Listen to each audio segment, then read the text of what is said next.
Câmara Municipal de Florianópolis aprova a abertura de processo contra parlamentar que agarrou e beijou vereadora no plenário. Operação da Polícia Federal combate organização criminosa que atuava no tráfico internacional de drogas e na lavagem de dinheiro.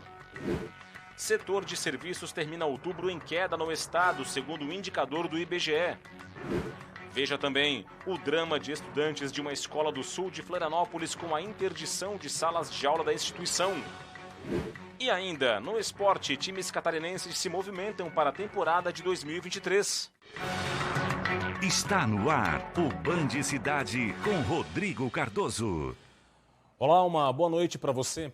Policiais federais deflagraram hoje a Operação Neutrum para combater uma organização criminosa que atua no tráfico internacional de drogas e na lavagem de dinheiro.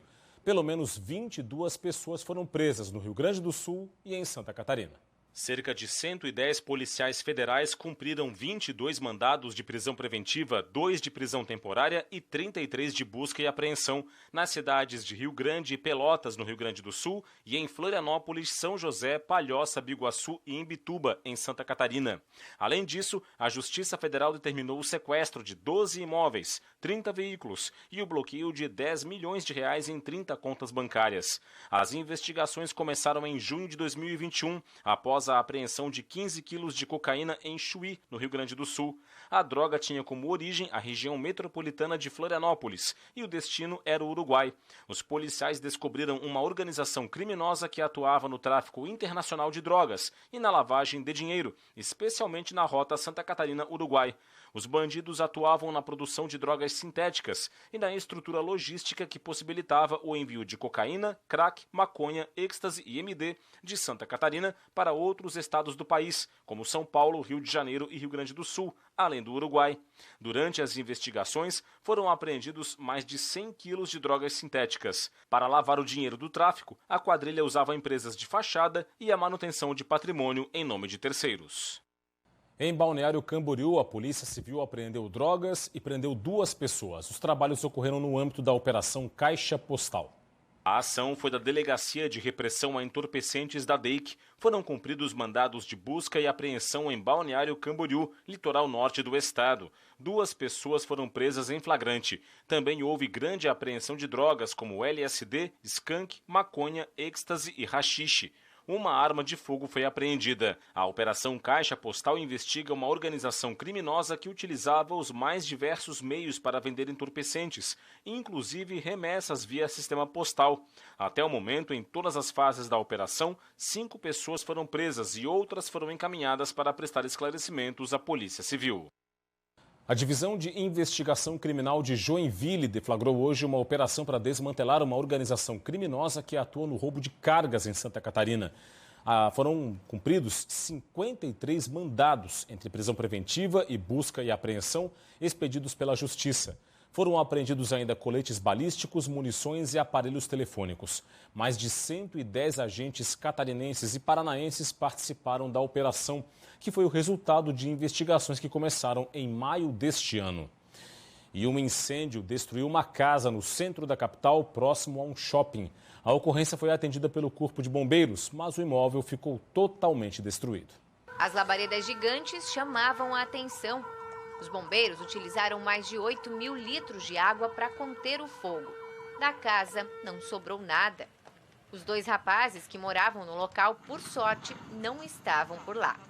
Agora eles estão abrigados em um hotel fornecido pela Assistência Social da Prefeitura de Florianópolis. Hoje pela manhã conversamos com Adrian, um dos moradores. Estava indo para a igreja, eu e o meu tio mais um amigo. E quando a gente voltou, a gente descobriu isso. Tava com muita polícia, bombeiro, tudo. E a gente descobriu, infelizmente, essa situação que aconteceu. No momento não foi dito nada oficialmente pelo qual foi o caso, porque aconteceu isso. Mas a gente especula que pode ter sido da fiação. Durante o incêndio, pelo menos 8 bombeiros militares trabalharam na ocorrência, com 3 caminhões. No local também viviam 4 cachorros e um gato, mas somente 2 cãezinhos conseguiram ser resgatados. Essa imagem mostra o momento em que um bombeiro resgata um animalzinho. Moradores da rua acompanhavam os trabalhos aflitos. Afinal, na região outras casas poderiam ser afetadas. 2 edificações que ficavam ao lado foram preservadas, porém tiveram pequenas avarias. Eles vão precisar de reforço mesmo, eles não vão dar conta. Já está pegando fogo na outra casa. Está pegando fogo ali no Panzer, no rio. Depois de quase 2 horas de muito trabalho do Corpo de Bombeiros, as chamas foram apagadas. Os moradores perderam tudo. Santa Catarina voltou a ser cenário de protestos de apoiadores do presidente Jair Bolsonaro. Na noite desta segunda-feira, dia marcado pela diplomação do presidente eleito Luiz Inácio Lula da Silva, manifestantes colocaram fogo em pneus e bloquearam 2 trechos da BR-101 no estado nesta madrugada. O primeiro bloqueio ocorreu por volta da meia-noite em Palhoça, na Grande Florianópolis. Em Balneário Camboriú, no litoral norte, a interrupção ocorreu às 2 horas da madrugada. De acordo com a Polícia Rodoviária Federal, quando as viaturas chegaram nos locais, não havia mais ninguém. Nos 2 locais, os agentes apagaram as chamas com a ajuda da concessionária da rodovia e dos bombeiros. O local já havia registrado bloqueios desde 30 de outubro. Os manifestantes são contrários ao resultado do segundo turno da eleição presidencial. Segundo a polícia, ninguém foi preso. Olá, daqui a pouco Logo mais depois do Band Cidade tem o Jornal da Band. Vamos saber os destaques desta edição de hoje com a Paloma Totti. Olá, Paloma. Olá, daqui a pouco tem Jornal da Band. Aqui estão os destaques de hoje. Quase 24 horas depois do vandalismo em Brasília, até agora nenhum detido pela selvageria. Na série especial, Turismo Literário em Portugal, o repórter Gibes Manioto percorre paisagens deslumbrantes na rota do escritor José Saramago. A Argentina de Messi vence duelo com a Croácia de Modric e está na final da Copa do Catar. Amanhã sai o adversário. Será a França de Mbappé ou o surpreendente Marrocos? Isso e muito mais daqui a pouco, 7h20. A gente te espera. Estamos de volta com o Band Cidade para falar de economia. O setor de serviços no estado, que é um dos que mais gera emprego, registrou queda no mês de outubro, segundo a pesquisa que é divulgada mensalmente pelo IBGE. Aqui no telão do Band Cidade a gente tem as informações, vamos conferir. No mês de outubro, na comparação com setembro, mês imediatamente anterior, o volume de serviços caiu 2,5% em Santa Catarina. Uma queda maior que a nacional, que foi de 0,6%. Somente 5 estados do país tiveram alta nesse critério de comparação no mês de outubro. Na comparação com outubro do ano passado, alta de 6,9%. Nos 8 primeiros meses do ano, janeiro a outubro, o setor cresceu 5,5%. E a alta acumulada de 6,7% no conjunto dos últimos 12 meses. Em outubro, as maiores altas foram em serviços prestados para famílias, 16,5%, e serviços de comunicação, 13%. A mesma pesquisa aponta e avalia também o setor de turismo aqui no estado.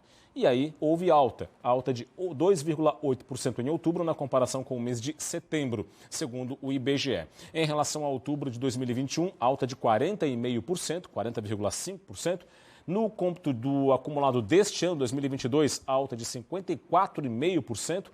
E nos últimos 12 meses, alta de 52,1%. Claro, esses 3 critérios de comparação ainda são influenciados pelo fato de 2021 ter sido ainda um ano em que o turismo foi bastante impactado pela pandemia de Covid-19. Vamos falar agora do assunto que é polêmico aqui em Florianópolis, que é o fato de que a Câmara de Vereadores da capital do estado decidiu hoje abrir processo de cassação contra o vereador Marquinhos da Silva. O parlamentar agarrou e beijou uma vereadora no plenário da Câmara. O repórter Ronaldo Penido acompanhou e tem as informações. A votação na Câmara Municipal de Florianópolis começou pouco depois das 4 horas da tarde. A sessão foi marcada por algumas discussões sobre os protocolos a serem seguidos no caso de assédio, ocorrido após a sessão da última quarta-feira, quando a vereadora Carla Aires, do PT, foi agarrada à força pelo colega Marquinhos da Silva, do PSC. Na denúncia apresentada, Carla pede a cassação do mandato de Marquinhos. O texto cita os supostos crimes cometidos pelo vereador, como importunação sexual e ato libidinoso, além de violência política contra a mulher. Por 20 votos a favor e 1 contra, os vereadores da capital aprovaram a criação do Conselho de Ética para analisar as denúncias da vereadora Carla Aires contra o vereador Marquinhos da Silva. A partir de agora, o Conselho tem um prazo de 5 dias para analisar e votar as possíveis punições contra o parlamentar. A vereadora que sofreu o assédio diz que se sente aliviada com o resultado da votação. A atitude do vereador Marquinhos não é cabível em nenhum ambiente de trabalho para nenhuma pessoa, muito menos para alguma mulher. E a maioria dos vereadores terem sido favorável à abertura dessa comissão de ética mostra, na verdade, uma seriedade do legislativo em não ser conivente com essas práticas. O único voto contrário à abertura da comissão de ética, o vereador Maicon Costa disse que não se pode cometer nenhuma injustiça. A denúncia tem um embasamento irregular, no meu entendimento, vai além do que as imagens do sistema interno de TV da Câmara, do circuito de segurança, mostram que havia uma relação muito harmoniosa, com beijos e abraços, por inúmeras vezes entre os dois vereadores. Há um excesso em relação ao vereador, como se está tratando o vereador Marquinhos, e eu acredito que ele merece um julgamento justo e nobre. Para a presidente da Comissão da Mulher, o resultado da votação representa uma vitória para as mulheres. Nós não podemos esquecer que nós nunca tivemos uma representatividade muito grande na Câmara de Vereadores e a partir dessa última legislação nós somos em 5 mulheres. Então isso acaba trazendo uma nova realidade de que a gente não vai permitir que atos contra as mulheres aconteçam de forma deliberada em qualquer âmbito, principalmente no nosso, né? A tramitação da denúncia pelo Conselho de Ética vai dar a chance de ambas as partes serem ouvidas e se defenderem, além de definir possíveis punições ao vereador Marquinhos. Cabe ao Conselho de Ética analisar a acusação, as provas apresentadas e também as provas apresentadas pelo denunciado. Isso hoje não quer dizer que o vereador Marquinhos foi condenado pela Câmara. Apenas os vereadores, de forma consciente, acharam realmente que a situação deveria ser encaminhada ao Conselho de Ética. O Conselho de Ética tem vários passos, uma advertência por escrito, uma punição de 30 dias, uma punição de 60 dias, uma punição acima de 90 dias sem qualquer remuneração, né, e a cassação. Abalado, o vereador Marquinhos da Silva não quis falar com a imprensa. Em nota, ele se defendeu das acusações de assédio e disse que ele e a família têm sofrido ameaças pelas redes sociais. Abalado, é? Bom, a massa de ar seco segue a predominar em Santa Catarina. O resultado é tempo firme nesta quarta. Acompanhe os detalhes no Band Cidade.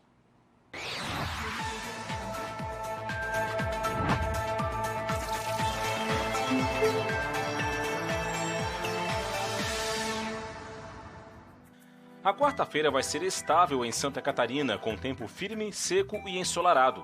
As temperaturas vão estar mais baixas ao amanhecer, com chance de geada isolada nas áreas mais altas do Planalto Sul. Ao longo do dia, os termômetros sobem e as temperaturas ficam agradáveis. Em Florianópolis, mínima de 16 e máxima de 27 graus. Em Blumenau, variação entre 18 e 27. Em Criciúma, mínima de 14 e máxima de 26. E em Chapecó, mínima de 11 e máxima de 29 graus. 7 horas e 6 minutos, hora da nossa passadinha habitual no nosso portal tvbv.com.br para conferir os destaques do momento aqui no nosso portal. Vamos a eles, olha só. Supremo Tribunal Federal vai analisar acordo sobre ICMS de combustíveis em plenário virtual. Tem também outra informação da segurança. Estudo aponta para a queda de 25% nos assassinatos aqui em Santa Catarina nos últimos anos. Tem também com a programação de Natal da cidade de Biguaçu, aqui na Grande Florianópolis. Vale a pena conferir.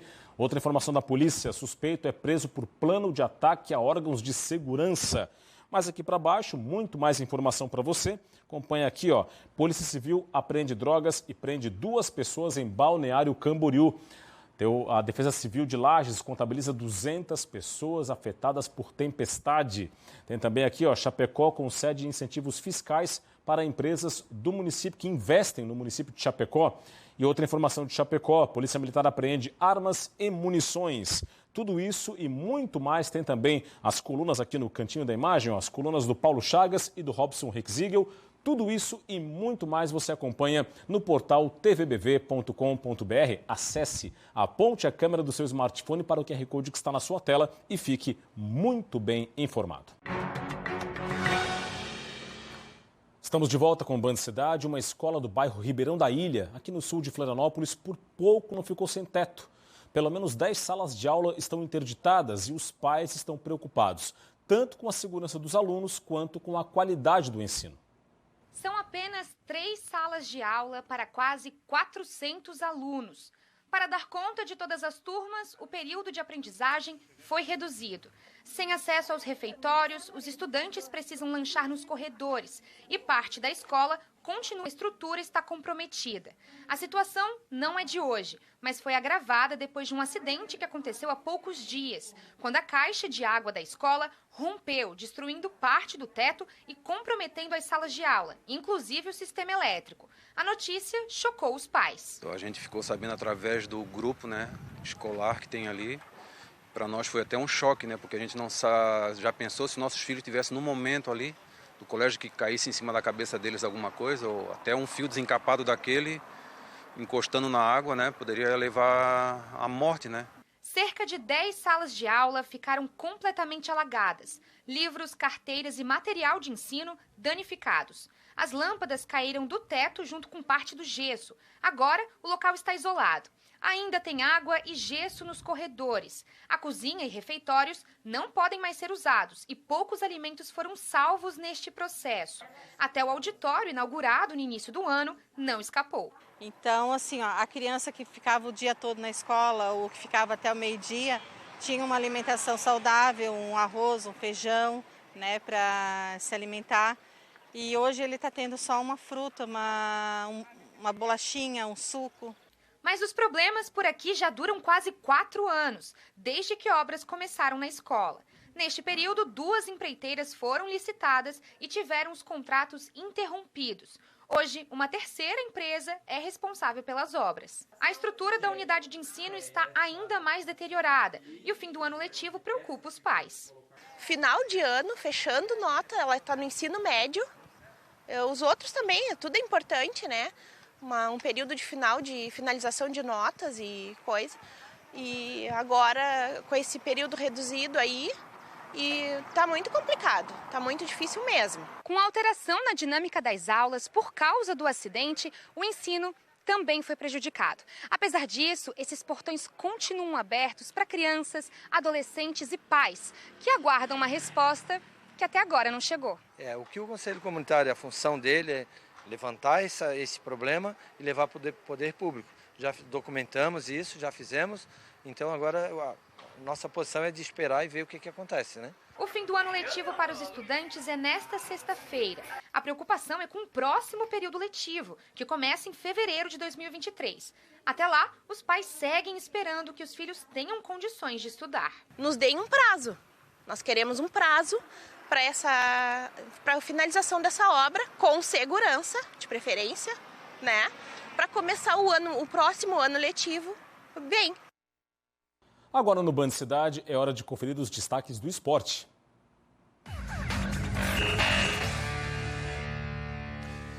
O assunto de hoje é a temporada 2023 aqui no futebol catarinense. O campeonato estadual começa em janeiro e os clubes já estão às voltas com a preparação e também com a chegada de reforços. De volta à Série A do estadual, o Criciúma já traçou a estratégia para o ano que vem. De volta à elite do estadual, o Tigre já está se preparando para o início do catarinense.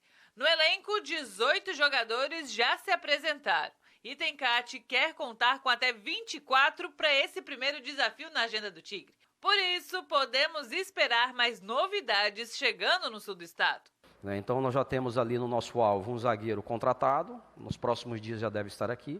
Nós temos mais 2 atacantes de beirada contratados, nos próximos dias devem estar aqui também e ser anunciados. E além desses que eu citei, desses 3, nós devemos ainda trazer mais um beirada, um atacante de lado e mais um centroavante. A estreia do Criciúma no estadual vai ser diante do torcedor no Heriberto Wilson, no dia 15 de janeiro, às 7h, contra o Concórdia. Feliz por estar vivendo esse momento junto com o Criciúma, num calendário cheio, o Criciúma podendo estar de novo sendo essa grande equipe.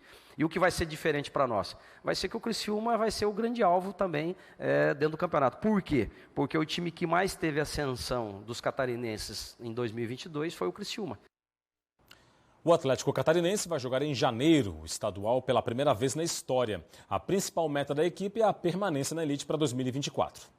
Dos 12 times da elite do Campeonato Catarinense, o único que chega como estreante é o Atlético Catarinense. Fundado em março de 2020, o Atlético teve uma das ascensões mais rápidas do futebol catarinense. Foi campeão da Série C do estadual no primeiro ano de existência. E agora, em 2022, conquistou o acesso à Série A do Catarinense. Estou muito confiante, muito feliz também de ter dado continuidade nessa história bonita do Atlético, né? Clube bem novo e que já vem fazendo história no estado. Então, poder dar sequência nessa história é muito bom, muito gratificante. Com a continuidade do trabalho técnico de Arilson Costa, além da manutenção de atletas como o goleiro Sidão, a equipe de São José mira em fazer um ano de permanência na Série A. A estreia do Atlético tem data e adversário. Será no dia 14 de janeiro, às 7 horas da noite, contra o Figueirense no Orlando Scarpelli. A gente tem que focar no que a gente pode fazer aqui dentro. Eu acredito que as coisas acontecem de dentro para fora. A missão pode não ser considerada fácil para a equipe com menos de 3 anos de formação, mas o anseio por seguir fazendo história é grande. Vamos falar um pouquinho de Copa do Mundo, mas com foco na inclusão social. A Biblioteca Municipal de Rio do Sul, no Alto Vale, foi contemplada nessa semana com um kit FIFA da Copa do Mundo em um formato bem especial. Olha só. O álbum de figurinhas da Copa do Mundo, esse item de colecionador tão popular que já faz sucesso há algumas edições da Copa do Mundo, infelizmente não era para todo mundo. Muito visual, o material não era acessível, por exemplo, a quem não consegue enxergar. Até agora, porque hoje já está disponível a versão em braille do material. Você já conhece o álbum tradicional da Copa, esse aqui, né? Que é bem fininho. Mas o material produzido em braille fica tão extenso que acabou sendo dividido em 3 volumes, até pela quantidade de informações, que é maior nesse material. Que é um guia consultivo sobre os países, jogadores que fazem parte da Copa do Mundo do Catar 2022. Então, a pessoa com deficiência visual pode ter acesso a todas as informações da Copa do Mundo do Catar desse ano através desse álbum em braille. Essa é uma ação da Fundação Dorina no Rio para Cegos, em parceria com a Panini. Para a edição desse ano da Copa no Catar, 1.945 guias vão ser distribuídos para instituições parceiras da Fundação, além dos cerca de 200 clientes atendidos na Fundação e mais 200 parceiros da Panini. E aqui em Rio do Sul, deficientes visuais também vão poder conferir o material gratuitamente, através da Fundação Cultural. Quem quiser ter acesso, que tem essa necessidade de ler em braille, pode estar vindo até a biblioteca e vai ter acesso a esse material. Pode estar levando para casa também. A bibliotecária da Fundação Cultural conta que essa é a primeira vez que o item adaptado fica disponível aqui para pessoas com deficiência visual também poderem entrar no clima dessa parte que já é tão tradicional e popular da vivência de um mundial. Primeira vez que eu vejo realmente um guia consultivo para pessoas com deficiência visual. Legal, parabéns pela iniciativa. E é isso, ficamos por aqui com o Band Cidade. As reportagens da edição de hoje estão no nosso portal tvbv.com.br. Acesse, aponte a câmera do seu smartphone para o QR Code que está na sua tela e fique muito bem informado. Vem aí o Jornal da Band. Mais informações do estado você confere amanhã, meio-dia, no Jogo Aberto SC e meio-dia e 20 no SC Acontece. Para você, um forte abraço, muito obrigado pela audiência, boa noite e até amanhã. Tchau, tchau.